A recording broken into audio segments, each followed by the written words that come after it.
Welcome back. Now, studying abroad is a costly proposition. Financial assistance in the form of scholarships often turns out to be the differentiating factor between the students who end up going out and those who have to stay back because of financial constraints. My colleague LAKSHMI joins us from Bangalore with more on scholarships. Going abroad is a dream for most students, and Joseph Benny is no different.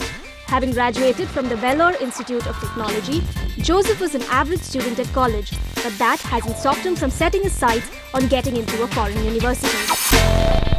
I was planning to do Masters MS in Control Systems, and I wanted to preferably study in Netherlands.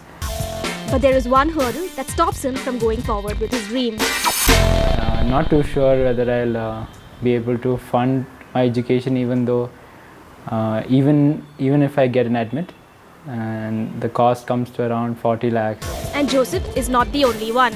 Be it a recession or a bad job market, there is no change in the number of students going overseas. While there were 85,000 students who had chosen to study abroad in 2005, more than 2.9 lakh students did so in 2013. With college education abroad getting more and more expensive, all of them look for one thing: getting a scholarship. I'm looking at scholarships because I want to help my dad and because of funds and everything. I don't want to just, force him that pay this much. I've got pretty, good scholarship reviews that, because my percentage has been good. So, I can totally apply for scholarship. Students who wish to study abroad can avail scholarships from $1,000 to $1 million US. But how easy is it to land one? Experts say that only a handful of students looking to go abroad actually land a scholarship.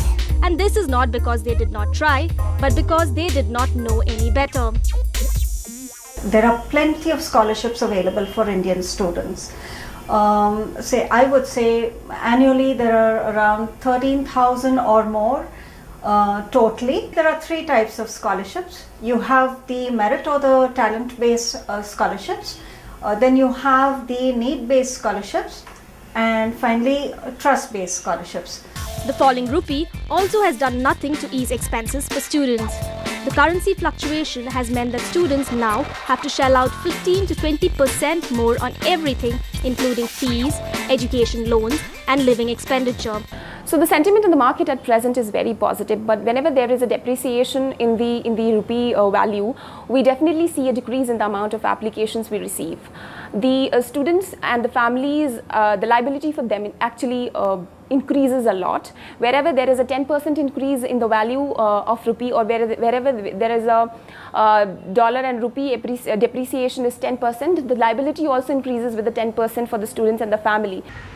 Well, clearly, scholarships are the way to go if you want some easy funding. And if the only reason you're not applying for one is because you lack good grades, well, I have some good news for you. There are over 5,000 scholarships just for undergraduate students going abroad, and that for postgraduate students is even more.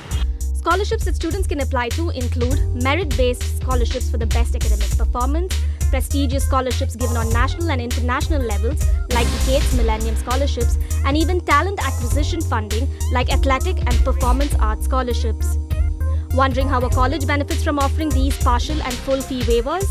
Students who are very talented, they would look at students who they think would move into higher study and get into research or do PhD degrees.